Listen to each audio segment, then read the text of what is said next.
Hello friends, आप सभी का स्वागत है आपके इस चैनल कथा साहित्य दर्पण में, जहां आज हम लोग सुनने जा रहे हैं एक बहुत ही महत्वपूर्ण रचना जो कि सीबीएसई बोर्ड के कक्षा 10 के पाठ्यक्रम में हिंदी विषय में संकलित है।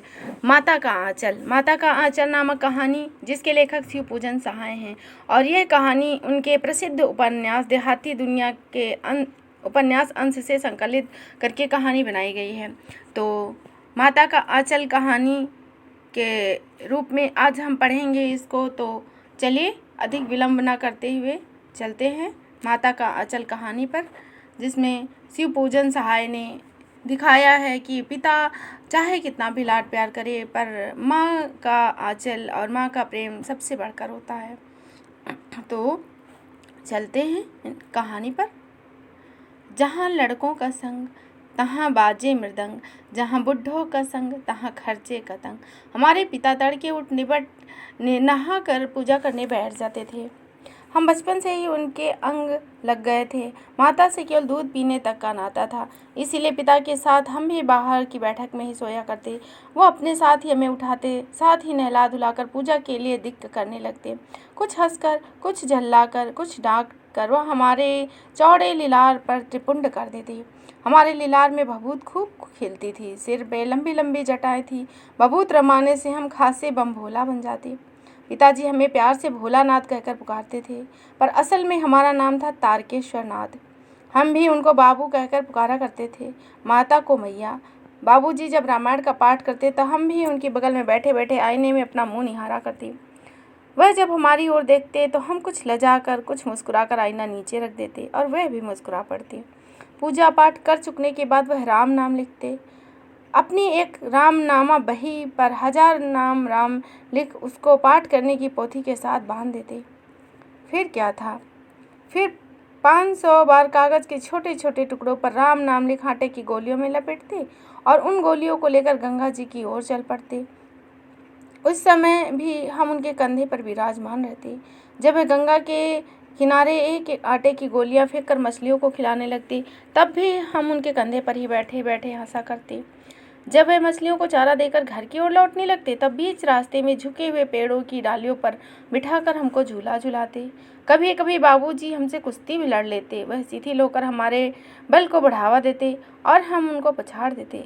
यह उतान पड़ जाते, हम उनकी छाती पर चढ़ जाते। जब लंबी लंबी मूछें उखाड़ने लगते तो वह हंसते हंसते हमारे हाथों को मूछों से छुड़ाकर उन्हें चूम लेते। फिर जब हमसे खट्टा मीठा चुम्मा मांगते और हम बारी बारी अपना बाया दाहिना गाल उनके मुंह की ओर फेर देते थे। बाएं गाल का खट्टा चुम्मा लेकर जब दाहिने गाल का मीठा चुम्मा लेने लगते, तब अपनी दाढ़ी या मूछ हमारे कोमल गालों पर गड़ा देते। हम झुलझुलाकर उनकी मूछ नोचने लग जाते। इस पर वह बनावटी रोना रोने लगते और हम अलग खड़े खड़े खिलखिलाकर हंसने लग जाते। उनके साथ हंसते हंसते जब हम घर आते, तब उनके साथ ही हम भी चौके पर खाने बैठते। वह हमें अपने साथ ही फूल के कटोरे में गोरस और भात सान कर खिलाते। जब हम खाकर अफर जाते तो मैया थोड़ा और खिलाने के लिए हट करती और बाबूजी से कहती, आप तो 4-4 दाने के कौर मुंह में डाल देते हैं और वह थोड़ा खाने पर भी समझ लेते हैं कि बहुत खा गए। आप खिलाने का ढंग नहीं जानते। बच्चों को मुंह भर भर के कौर खिलाना चाहिए। जब खाएगा बड़े बड़े कौर, तब पाएगा दुनिया में ठौर। देखिए, मैं खिलाती हूँ, मर्दवी क्या जाने बच्चों को कैसे खिलाया जाता है, और महतारी के हाथ से खाने से बच्चे का पेट भरता है। यह कह वह थाली में दही भात सानती और अलग अलग तोता, मैना, कबूतर, हंस, मोर आदि के बनावटी नाम के कौर बनाकर यह कहते हुए खिलाती कि जल्दी खा लो नहीं तो उड़ जाएंगे। पर हम उन्हें इतनी जल्दी उड़ा देते कि उनको उड़ने का मौका ही नहीं मिलता। जब हम सब बनावटी चिड़ियों को चट कर जाते, तब बाबूजी कहने लगते, अच्छा अब तुम लोग राजा हो गए हो, अब जाओ खेल आओ। बस हम उछल कूद करने लगते। फिर रस्सी में बंधा हुआ काठ का घोड़ा लेकर नंग धड़ंग बाहर गली में निकल जाते। कभी जब मैया हमें अचानक पकड़ लेती तो हमारे लाख छटपटाने पर भी एक चुल्लू कड़वा तेल हमारे सिर में डाल ही देती। हम रोने लगते और बाबूजी उस पर बिगड़ खड़े होते। वह हमारे सिर में तेल बोत कर हमें उबट कर ही छोड़ती। फिर हमारी नाभि और लीलार में काजल की बिंदी लगाकर चोटी गूंथती और उसमें फूलदार लट्टू बांधकर कुर्ता पहना देती। हम खासे बाबू कन्हैया बनकर पिताजी की गोद में सिसकते सिसकते बाहर आते। बाहर आते ही हमारी बाट जोड़ने वाले बालकों का झुंड मिल जाता। हम उनके साथ खेल खेलते और सिसकना भूलकर बाबूजी की गोद से उतर पड़ते और अपने हमजोलियों के दल में मिलकर तमाशे करने लगते। तमाशे भी ऐसे वैसे नहीं, तरह तरह के नाटक। चबूतरे का एक कोना ही नाटक घर बनता। बाबूजी की छोटी चौकी पर, जिस पर वो बैठकर नहाते थे, वही रंगमंच बनती। उसी पर सरकंडे के खंभे पर कागज का चंदोवा तानकर मिठाइयों की दुकान लगाई जाती। उसमें चिलम के खोंचे पर कपड़े के थालों में ढेले के लड्डू, पत्ते की कचौड़ियाँ, पूरियाँ, गीली मिट्टी की जलेबियाँ, फूटे घड़े के टुकड़े, बताशे आदि मिठाइयाँ बन जाते। ठीकरों के बटखरे और जस्ते के छोटे छोटे टुकड़े के पैसे बनते। हम लोग खरीदार और हमें लोग दुकानदार। बाबूजी भी 2-4 गोरखपुरिये पैसे खरीद लेते थे। थोड़ी देर में मिठाई की दुकान बढ़ाकर हम लोग घरौंदा बनाते। धूल की मेड़ दीवार बनती और तिनके का छप्पर, दातून के खंभे, दिया सराय की पेटियों के कवाड़, घड़े के मुहूड़े, चूल्हे चौकी, दिए की कढ़ाई और बाबूजी की पूजा वाली आचमनी कलछुल बन जाती। पानी के घी, धूल के पिसान और बालू की चीनी से हम लोग रोज़ जेवनार तैयार करते। हमें लोग जेवनार करते, हमें लोगों की जेवनार बैठती। जब पंगत बैठ जाती तब बाबूजी भी धीरे से आकर 5 के अंत में जीमने के लिए बैठ जाते। उनको बैठा देख हम लोग हंसकर और घरौंदा बिगाड़ कर भाग जाते। वह भी हंसते हंसते लोटपोट हो जाते और कहने लगते, फिर कब भोज होगा भोलानाथ। कभी कभी हम लोग बारात भी निकालते। कनस्तर का तंबूरा बजता, अमोले को घिसकर सहनाई बजाई जाती, टूटी चूहेदानी की पालकी बनती। हम समधी बनकर बकरे पर चढ़ लेते और चबूतरे के एक कोने से बारात दूसरे कोने में जाकर दरवाजे पर लगती। वहाँ काठ की पटरियों से घिरे, गोबर से लिपे, आम के केले की टहनियों से सजे सजाए छोटे आंगन में कुल्हे का कलश बनता। वहीं पहुंचकर बारात लौट आती। लौटने के समय खटोली पर लाल ओहार डालकर उसमें दुल्हनिया को चढ़ा दिया जाता। लौट आने पर ज्यों ही उघार कर दुल्हन का मुख देखते बाबूजी हमारे, त्यों ही हम लोग हंसकर भाग जाते। थोड़ी देर बाद फिर लड़कों की मंडली जुटती और इकट्ठा होते ही राय जमती की खेती की जाए। बस चबूतरे के छोर पर घिरनी गाड़ दी जाती, उसी के नीचे गली कुआं बन जाती। मूंज की बटी हुई पतली रस्सी में एक चुघड़ बांध गरारी चढ़ा दी जाती और लटका दिया जाता। 2 लड़के बैल बनकर मोट खींचने लग जाते। चबूतरा खेत बनता। कंकड़, बीज और ठेंगा, हल जुठावा, बड़ी मेहनत से खेत जोते बोए जाते, पटाए जाते। फसल तैयार होते देर न लगती और हाथों हाथ काट भी लेते। काटते समय गाते, ऊंच नीच में बरई की यारी, जो उपजी सो भाई हमारी। फसल को एक जगह रख उनके पैरों से रौंद डालते, कसोरों का सूप बनाकर ओसाते और मिट्टी के दिए के तराजू पर तौल कर राशि तैयार कर देते। इसी बीच बाबूजी आकर पूछ बैठते, इस साल खेती कैसी रही भोलानाथ। बस फिर क्या, हम लोग ज्यों का त्यों खलिहान छोड़कर भाग जाते।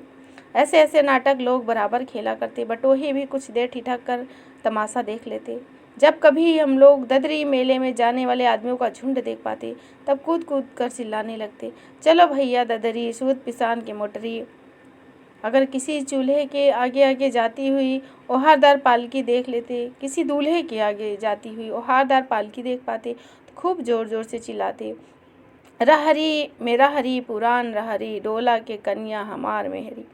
इस पर एक बार बूढ़े वर ने हम लोगों को बड़ी दूर तक खदेड़ ढेलों से मारा था।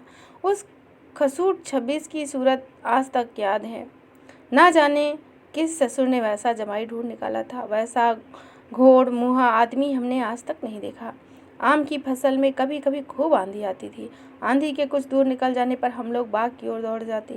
वहाँ चुन चुन कर घुले घुले गोपी आम चबाते थे। एक दिन की बात है, आंधी आई और पट पड़ी।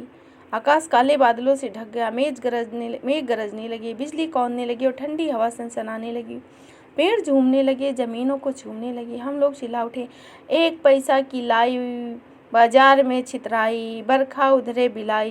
लेकिन बरखा न रुकी और मूसलाधार पानी होने लगा। हम लोग पेड़ों की जड़ से धड़ से सट गए, जैसे कुत्ते के कान से अटही चिपक जाती है। मगर बरखा जमी नहीं, थम गई। बरखा बंद होते ही बाग में बहुत से बिच्छू नजर आए। हम लोग डरकर भागे। हम लोगों में बैजू बड़ा ढीठ था। सहयोग की बात, बीच में मूसन तिवारी मिल गए। बेचारे बूढ़े आदमी को सूझता था कम। बैजू उनको चिढ़ाकर बोला, बुढ़वा बेईमान मांगे करेला का चोखा। हम लोगों ने भी बैजू के सुर में सुर मिलाकर यही चिल्लाना शुरू किया। मूसन तिवारी बेतहासा हमको खदेड़ देते हैं। हम लोग तो बस अपने अपने घर की ओर आंधी से हो लिए।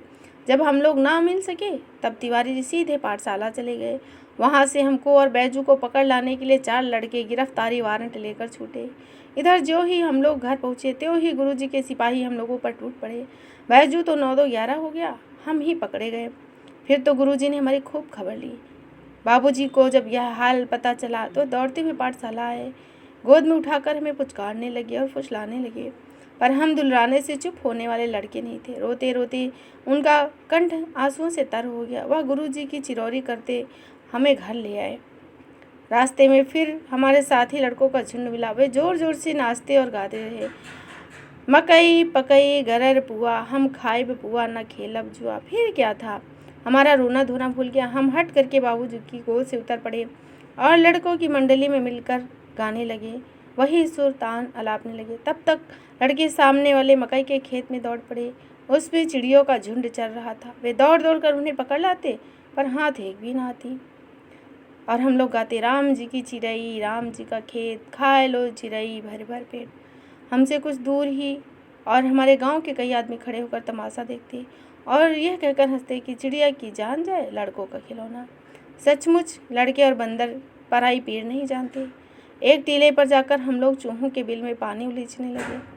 नीचे से ऊपर पानी फेंकना था। हम सब थक गए। तब तक गणेश जी के चूहे की रक्षा के लिए शिव जी का सांप निकल आया। रोते चिल्लाते हम लोग बेतहासा भागे। कोई औंधा गिरा, कोई अंट, किसी का सिर फूटा, किसी के दांत टूटे। सभी गिरते पड़ते भागे। हमारी सारी देह लहूलुहान हो गई, पैरों के तलवे कांटों से छलनी हो गए। हम एक सुर में दौड़ते हुए आए और घर में घुस गए। उस समय बाबूजी बैठक के ओसारे में बैठे हुए हुक्का गुड़गुड़ा रहे थे।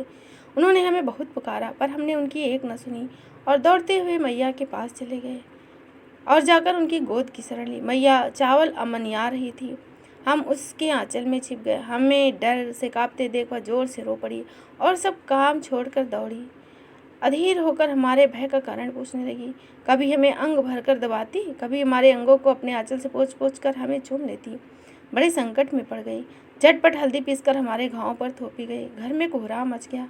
हम केवल धीमे सुर से सा सा करते हुए मैया के आंचल में लुके चले जा रहे थे। सारा शरीर थर थर काँप रहा था। रेंगटे खड़े हो गए थे। हम आंखें खोलना चाहते थे, पर वे खुलती न थी। हमारे कांपते हुए होठों को मैया बार बार निहार कर रोती और बड़े लाड से हमें गले लगा लेती। इसी समय बाबूजी दौड़े आए। आकर हमें मैया की गोद से अपनी गोद में लेना चाहते थे, पर हमने मैया के आंचल की प्रेम और शांति के चंदों की छाया न छोड़ी। तो इस तरह आपने सुनी शिवपूजन सहाय जी की एक प्रसिद्ध कहानी माता का आंचल, जो कि कृतिका के NCERT के कक्षा 10 के पाठ्यक्रम में संग्रहित कहानी है। तो आशा है यह महत्वपूर्ण कहानी आपको अवश्य ही पसंद आई होगी। तो यदि यह कहानी आपको पसंद आए तो आप इसे लाइक करिए, हमारे चैनल को सब्सक्राइब करिए, अपने मित्रों में शेयर करिए और इसी तरह के महत्वपूर्ण तथ्यों के साथ हमारे साथ जुड़े रहिए। और यदि आपका कोई सुझाव है तो आप हमें कमेंट के माध्यम से अवश्य बताएं। हम आपके सुझाव का सम्मान करेंगे। तो ठीक है, फिर मिलते हैं इसी तरह महत्वपूर्ण तथ्य के साथ। तब तक के लिए जय हिंद, जय हिंद।